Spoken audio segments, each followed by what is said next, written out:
आप लोग अगर सच्चे अम्बेडकरवादी हो तो वीडियो को शेयर जरूर करना और वीडियो पूरी देखना अगर आप लोग सच्चे अम्बेडकरवादी हो तो।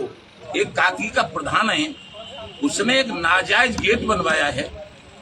वो नाजायज है, वो टूटना चाहिए। और उसने फिर कुछ क्षत्रियों के लड़कों के नाम झूठे मुकदमे लिखे ही, वो मुकदमे खत्म हो जाने चाहिए। अब कल को सरकार फिर बदली, फिर वाक कबूतर नहीं नीलो को सरकार करेंगे वाको। अरे अगर जो आप जो बात कह रहे हो, अगर उनकी बात हो तो बात गेट अगर कोई बनावे वो पहली सरकार में वो रुक नहीं आना वो। अरे तो देवली जैसे कांडू है सर बन नहीं सकता वाला ऐसी बात मत कहो कि वो ये होगा सरकार कोई आजा बनेगा नहीं है वो। तो विवादित चीज छोड़ गए रहे हो। गेट टूट ना रहो बस सरकार में बने तो अंदर हो क्या वाला चमन रहा है ना वो उसकी वजह की। एक बात कहना चाहता हूँ, एक वो जो दूसरे को एक संगठन का वो था, वो भीम आर्मी का चंद्रू, वो तो आया नहीं बेचारा।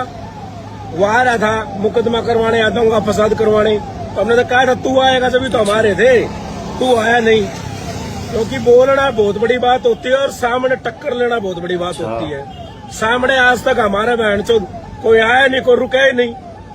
समझ गए? तुम तो बहुत छोटी चीज हो, पता नहीं कितना। सर यहाँ पर जो प्रतिमा पहले से मौजूद थी वो प्रतिमा तोड़ी गई है। वो प्रतिमा हमें वैसे ही वैसे चाहिए, यहाँ पर लगनी चाहिए, कुछ भी हो जाए, लेकिन प्रतिमा यहाँ पर लगनी चाहिए। नहीं, पुलिस प्रशासन बिल्कुल भी सुनवाई नहीं कर रहा है। जिन लोगों ने इस प्रतिमा को तोड़ा है, खंडित किया है, उनके खिलाफ सख्त कार्रवाई सुसंगत धाराओं में होनी चाहिए, जिससे आने वाली पीढ़ी को पता रहे कि बाबा साहब का अपमान करने में क्या सजा मिलती है। जैसी हटिकाई जैसी मूर्ति हमारी उत्तर प्रदेश जिला फिरोजाबाद गांव कातकी के अंदर बाबा साहब की प्रतिमा को इस बोर्ड से गांव के बाहर जो बोर्ड लगा हुआ है वहां से बाबा साहब की प्रतिमा को हटा दिया और बाबा साहब का नाम भी मिटा दिया कुछ असामाजिक तत्व यानी कि ठाकुर समाज के द्वारा। बाबा साहब हमारी मांगे पूरी करो, हमारी मांगे पूरी करो। अल्टीमेटम तो कई बार दे चुके हैं, लेकिन हम अल्टीमेटम का भी इंतजार करेंगे। यहाँ पे धरना भी चालू रहेगा। हम ये भी कहते हैं, मैं चंद्रशेखर रावण जो मेरे भाई हैं, मैं उनसे अपील करती हूँ कि यहाँ पे जो मूर्ति जो तोड़ी गई है वो शासन प्रशासन नहीं सुनना, वो यहाँ पर आके खुद हमारी सुनवाई करो और मूर्ति पुनः यहाँ पे स्थापित की जाए। उन्होंने बोला कि 25 तारीख को हम तुम्हारी प्रतिमा लगवा देंगे, 25 तक। तो क्या लगता है ये काम आपका हो जाएगा?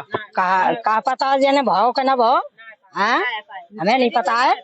नमस्कार साथियों, मैं सोन सिंह सूद्र, आप लोग देख रहे हैं एसीपी तूफान की तूफानी न्यूज। साथियों, आज हम बात करने वाले हैं उत्तर प्रदेश के फिरोजाबाद जिला के कातकी गांव में जो बाबा साहब का द्वार बना हुआ था उस मामले के बारे में। कुछ जातिवादी लोगों ने, कुछ गंदी मानसिकता के लोगों ने बाबा साहब की प्रतिमा को बाबा साहब के द्वार से उखाड़ फेंका और जिन लोगों पर पुलिस प्रशासन ने केस दर्ज किया था वहां कातकी के प्रधान द्वारा, तो अभी तक जिन लोगों के ऊपर केस दर्ज किया था ना उनकी गिरफ्तारी हुई। बाबा साहब का इतना बड़ा अपमान हुआ, मूर्ति को उखाड़ फेंका, ना उनकी गिरफ्तारी हुई, ना उनके ऊपर कोई वारंट निकला, ना उनके ऊपर एफआईआर दर्ज हुई। और जिन लोगों के ऊपर एफआईआर दर्ज की भी थी उन लोगों के ऊपर से एफआईआर वो हटा दी गई। हटाई क्यों? कुछ हिंदू संगठन के लोगों के वहां आंदोलन हुए, वहां पर भीड़ इकट्ठा की उन्होंने। भीड़ इकट्ठा करने के बाद वहां पर SC/ST एक्ट में जिन लोगों के ऊपर मुकदमा दर्ज किया गया था उन लोगों के ऊपर से ऐसा बताया जा रहा है कि उन लोगों के ऊपर से केस हटा दिया गया है।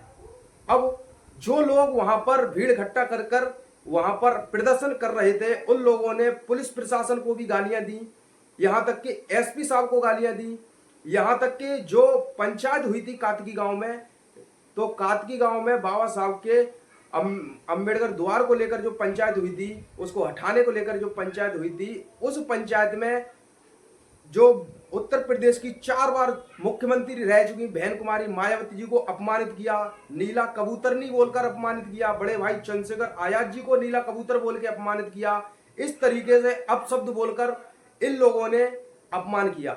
लेकिन फिर भी हम सहते रहे और फिर भी हम देखते रहे। सारी वीडियो वायरल है, सारे सबूत वायरल है, सारे सबूत पुलिस प्रशासन के पास है, फिरोजाबाद पुलिस के पास सारे सबूत हैं। लेकिन बहुजन समाज के महापुरुष और बहुजन समाज के नेताओं का इतना बड़ा अपमान हुआ, पुलिस प्रशासन हंसते हंसते वहां पर बैठकर देखती रही और पुलिस प्रशासन ये सब तमाशा अपने आंखों से, खुली आंखों से देख रही थी और कान खोलकर सुन रही थी। लेकिन वहां पर बैठे कुछ पुलिस अधिकारी हंस रहे थे उस भीड़ में। वाह, ये कौन सा कानून है, कौन सा कहां से कानून इस तरीके का बनाया है कि अगर कोई बहुजन समाज का बंदा या बहुजन समाज का लड़का या जाटव या और कोई बिरादरी का लड़का बहुजन समाज का होके वो अगर किसी इन हिंदू महापुरुषों के ऊपर टिप्पणी कर देता है, इन हिंदू देवी देवताओं के ऊपर टिप्पणी कर देता है, तो उनको उनके घर पे प्रेशर देके वो आंदोलन करके पता नहीं क्या क्या षड्यंत्र करके उनको जेल भेज देते हैं। उनके घर वालों को डराएंगे, धमकाएंगे, उनके घर वालों को इस तरीके से टॉर्चर करेंगे जैसे कि वो लड़का तुरंत अपने आप को पुलिस के हवाले कर दे। इस तरीके से पुलिस प्रशासन बहुजन समाज के युवाओं को टॉर्चर करके और बहुजन समाज के युवाओं को जेल में ठूस देती है। लेकिन अभी तक उन गंदी मानसिकता के लोगों पर, उन जातिवादी गुंडों पर अभी तक कोई भी कार्रवाई नहीं हुई है, जिन लोगों ने बाबा साहब के अंबेडकर द्वार से बाबा साहब की मूर्ति को उखाड़ फेंका और जिन लोगों ने बहुजन समाज के नेताओं को गाली गलौज की, जिन लोगों ने बहन कुमारी मायावती जी और बड़े भाई चंद्रशेखर आजाद जी को गाली गलौज की, उल्टे सीधे अपशब्द बोले, उन लोगों के ऊपर अभी तक कोई भी कार्रवाई नहीं हुई, ना उनकी गिरफ्तारी हुई, ना वो अभी तक जेल में ठूसे गए। क्यों भाई, ऐसा क्यों? ऐसा दुर्व्यवहार क्यों? ऐसा दोगला कानून क्यों? और इस तरीके का दोगलापन क्यों पुलिस प्रशासन के अंदर, वो भी फिरोजाबाद पुलिस के अंदर? अगर कोई बहुजन समाज का व्यक्ति देवी देवताओं के ऊपर टिप्पणी कर दे तो तुम्हारी आगे से गीली पीछे से पीली हो जाती है, फिर तुम उस पर 10-10 मुकदमे इकट्ठे दर्ज कर देते हो और उसके घर वालों पे प्रेशर देके उसे गिरफ्तार करके जेल में ठूस देते हो। लेकिन जब बात आती है बहुजन समाज के महापुरुषों की तो तुम लोग बिल्कुल चुप्पी साध जाते हो और तुम लोग बिल्कुल शांत बैठ जाते हो। ऐसा क्यों भाई, ऐसा क्यों? कानून तो सबके लिए बराबर होना चाहिए ना, न्याय तो सबके लिए बराबर होना चाहिए ना। अपराधी तो अपराधी होता है, चाहे वो कोई सी भी जाति का हो। अपराधी तो अपराधी होता है, चाहे वो हिंदू हो या मुस्लिम हो या सिख हो या ईसाई हो या बौद्धिस्ट हो, अपराधी तो अपराधी होता है ना। तो फिर इस तरीके का दोगला कानून क्यों? उन बीजेपी लोगों के लिए ऐसा कानून जो कि उनके लिए वहीं की वहीं थाने से ही निपटारा कर दिया जाए, एसएसपी साहब के ऑफिस से ही निपटारा कर दिया जाए, और छोटी जात के लिए ऐसा कानून क्यों कि उनको जेल में डालने के बाद उनके मुकदमा कोर्ट में चलता रहे और कोर्ट में जब तक वो तारीख पे तारीख ना करे तब तक उसको न्याय ना मिलता, और वो भी न्याय भी नहीं मिलता, कोर्ट के अंदर भी न्याय मिलता है काफी सालों बाद।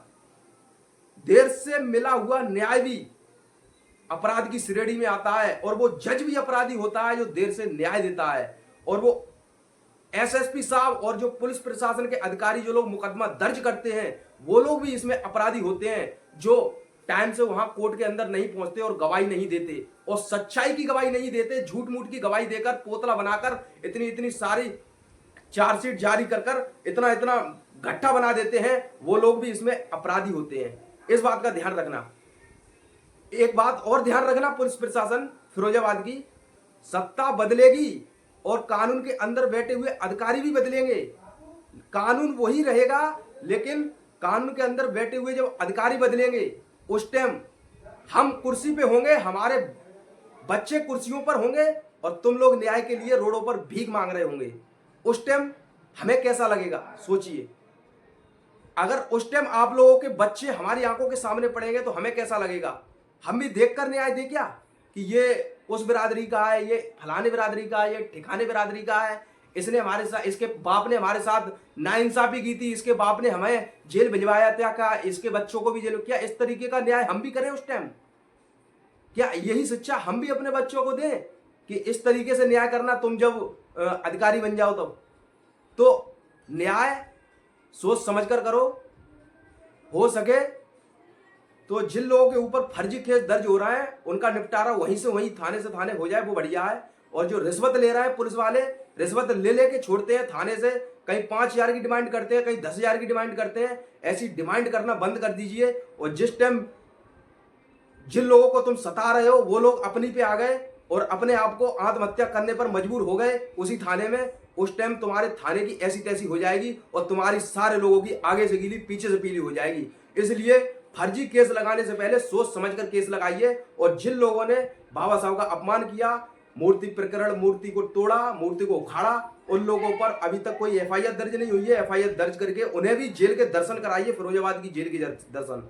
जैसे बहुजन समाज के युवाओं के ऊपर फर्जी मुकदमा लगाकर देवी देवताओं के ऊपर अगर कोई टिप्पणी कर दे तो उनके ऊपर केस लगाकर उन्हें जेल के अंदर ठूस देते हैं, उसी तरीके से इन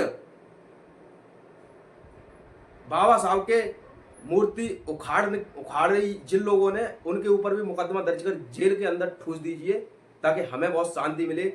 न वरना चंद्रशेखर आजाद जी फिरोजाबाद के अंदर बहुत जल्द आने वाले हैं, खबर भी मिल चुकी है।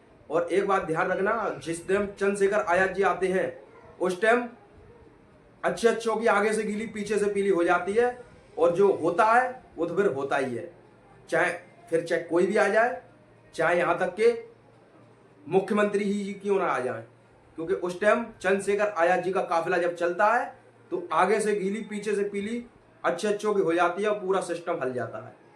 क्रांतिकारी जय भीम, इंकलाब जिंदाबाद। सरपरोसी की तमन्ना अब हमारे दिल में है, देखना है जोर कितना बाजुए कातिल में है। लिख रहा हूं अंजाम, एक दिन आगाज आएगा, मेरे लहू का हर एक कतरा कतरा इंकलाब लाएगा। ये दोगलापन और दोगला कानून और बंद कर दीजिए। जय भीम।